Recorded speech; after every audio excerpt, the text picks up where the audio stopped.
जय श्री कृष्णा दोस्तों। पौष मास के कृष्ण पक्ष की एकादशी की ढेरों शुभकामनाएं। सफला एकादशी की ढेरों शुभकामनाएं। और इस आज हम बात करेंगे आने वाली एकादशी वह किस दिन है और व्रत किस दिन किया जाएगा। 14 तारीख को या 15 तारीख को। सूर्य के मुख्य एकादशी एक ही किस दिन है। द्वादशी युक्त से श्रेष्ठ व्रत होता है वह किस दिन है। इस एकादशी का व्रत करना क्यों चाहिए, कैसे करना चाहिए और कैसे आप जानते हैं कि यह एकादशी 5000 वर्ष तक लगातार तप करने से जो फल मिलता है वह अकेली यह एकादशी करने से मिल जाता है। तो जो भी दर्शक हमारी सनातन धर्म की यह वीडियो पहली बार देख रहे हैं, हम उनसे निवेदन हमारे चैनल को सब्सक्राइब ज़रूर करिएगा। इससे हमें पता चलता है कि आप हमारी बातों को सुनते हैं और पसंद करते हैं। तो मैं आपके लिए यह बहुत ही सुंदर धर्म संबंधित वीडियो लाती रहूँगी। तो चलिए शुरू करते हैं। पौष की जो आने वाली एकादशी है ना, इसका नाम है सफला एकादशी। सफला एकादशी यह आपके जीवन में अनेकों प्रकार की सफलता लेकर आती है। यह आपके जीवन में अनेकों प्रकार के पुण्य फल लेकर आती है। अगर आप इस व्रत को करते हैं तो यह एकादशी आपके जीवन के सभी संकटों का नाश कर देती है। और आज में हम आपके लिए सफला एकादशी के व्रत लेकर आए हैं। एक समय की बात है जब महाराज युधिष्ठिर भगवान श्री कृष्ण से अत्यंत महत्वपूर्ण प्रश्न पूछते हैं।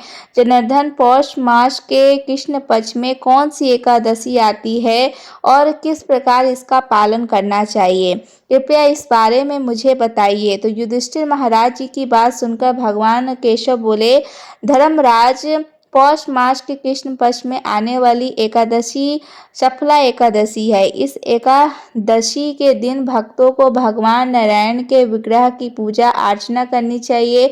मैं आपको सफला एकादशी की एक पौराणिक कथा सुनाने जा रही हूँ, तो ध्यान पूर्वक सुनिएगा।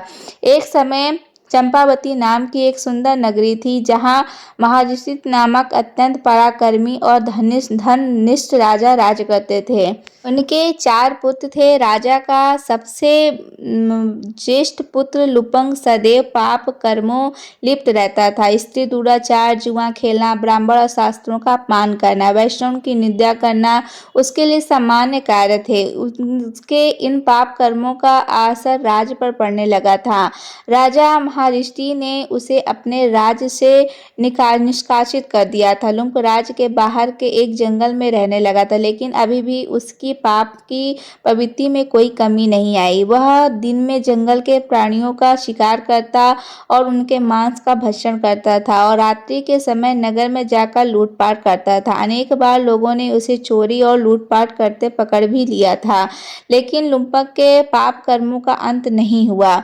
वह जंगल में एक अति प्राचीन विशाल भगवान श्री हरि प्रिय पीपल पेड़ के नीचे रहता था। इस प्रकार काफी समय बीत गया। आखिरकार उसके जीवन के परिवर्तन का समय आ ही गया।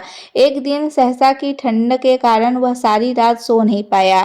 शीतल हरों से बचने के लिए उसके पास पर्याप्त वस्त्र नहीं थे। पौष कृष्ण पक्ष की दशमी के दिन वह सारी रात जागता रहा।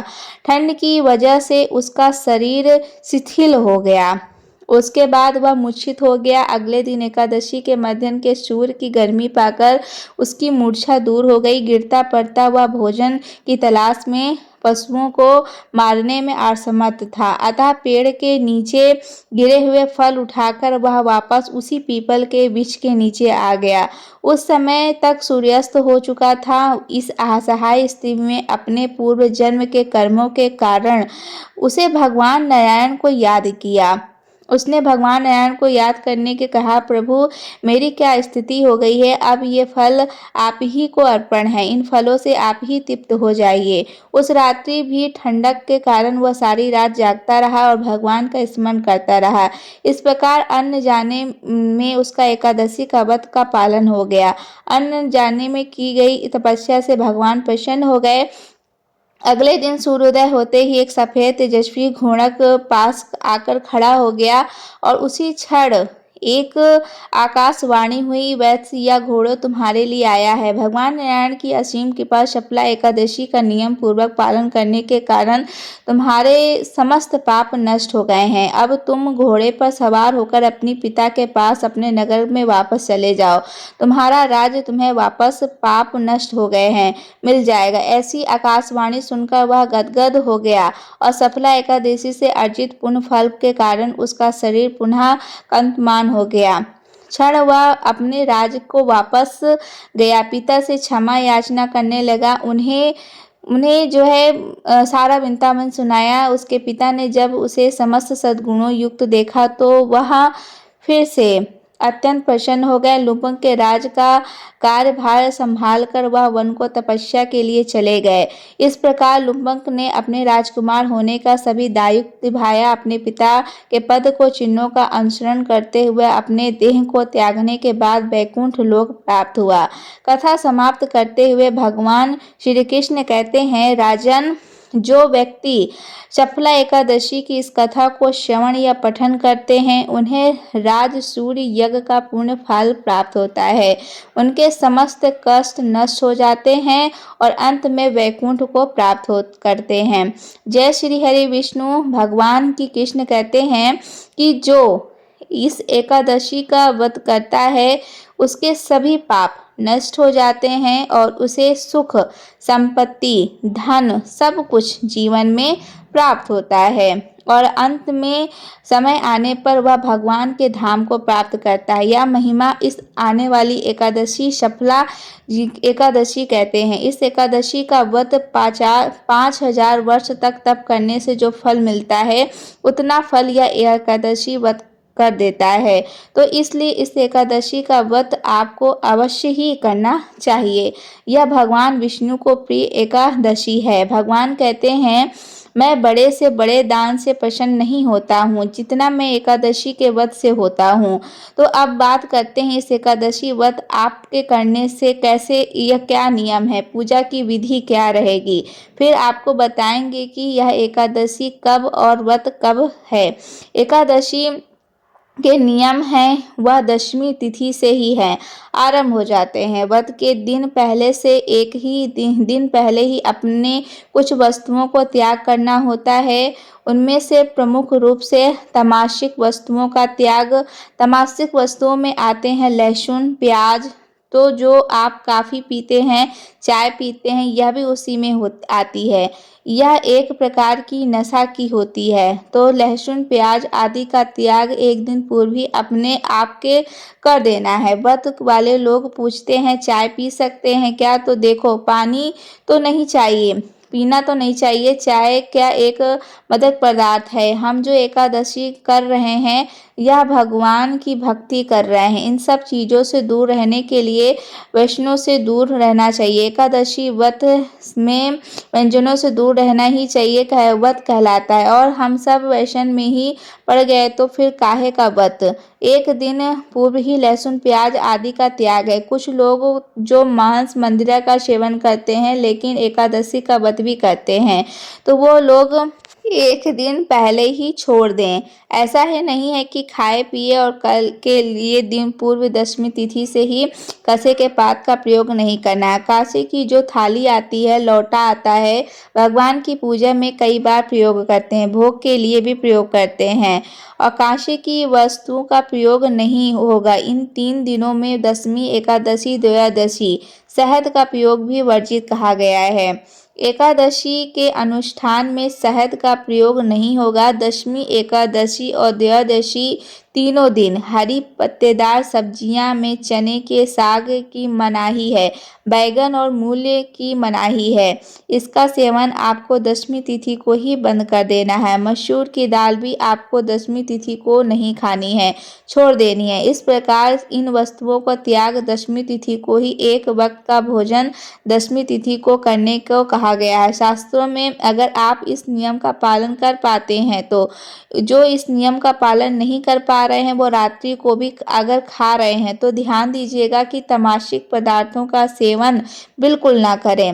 रात को सोने से पहले दंत धौन अच्छे से करें, अच्छे से कुल्ला करके आदि करके सोएं, जिससे कि मुंह में अन्न का कोई दाना आदि ना रहे। एकादशी वाले दिन सूर्योदय से पहले उठ जाएं, उठने के बाद स्नान आदि करके स्वच्छ वस्त्र धारण करके पूजन करें। एक बड़ी जानकारी दे रही हूँ, खरमास तो है 16 से आरंभ होगा, 16 की सुबह से, परंतु जो मांगलिक कार्य है ना वह 13 से ही बंद हो जाएंगे, क्योंकि 13 की रात्रि को ही शुक्र अस्त हो जाएगा। और जब शुक्र अस्त हो जाता है तो आपने भी सुना होगा कि आप में से जो दर्शक हमारे साथ में सुन रहे हैं, हम पढ़ते हैं प्रतिदिन जो मार्गशीर्ष में भगवान नारायण के द्वारा कहा गया है, भगवान विष्णु ने स्वयं कहा है कि जब गुरु और शुक्र इनमें से कोई भी अस्त हो उस समय कोई भी मांगलिक कार्य नहीं करने चाहिए, तो वह शुभ फल नहीं देता है। तो शुक्र अस्त होने जा रहा है, इसलिए 13 तारीख के बाद कोई भी शुभ मांगलिक कार्य नहीं होगा। उसके बाद 2 दिन बाद तो फिर खरमास शुरू ही हो जाएगा। तो पौष का महीना है, खरमास है, तो उसमें से तो वैसे ही कार्य नहीं होते हैं। तो एकादशी वाले दिन स्नान आदि से निवृत्त होकर स्वच्छ वस्त्र धारण कीजिए। और अब आप एकादशी का पूजन करेंगे, व्रत पूजा संकल्प करते करेंगे। पूजन के लिए क्या सामग्री आपको चाहिए? सामग्री के रूप में आपके पास भगवान श्री हरि विष्णु की कोई तस्वीर या प्रतिमा होनी चाहिए। इसके अतिरिक्त उनको स्थापित करने के लिए लकड़ी की चौकी आदि होती है। इस पर बिछाने के लिए लाल या पीला वस्त्र ले लीजिए। रोली, मोली, पान, सुपारी, लौंग, इलायची, धूप, दीप, नवेग, पुष्प की माला, इन और जनेऊ सामग्री है जो आपको लेनी है। ये सारी एकत्र कीजिए। एकत्र करके आसन लगा के बैठ जाइए। एक लोटा लीजिए तांबे का, उसमें सबसे थोड़ा सा गंगा जल भरिए, फिर शुद्ध जल भरिए, या जो भी सामग्री आपने रखी है स्थान पर जहाँ बैठकर आपने पूजन करना है, भगवान का जहाँ चौकी लगानी है उस स्थान पर और सामग्री पर फूल के द्वारा जल के लोटे छींटे दीजिए।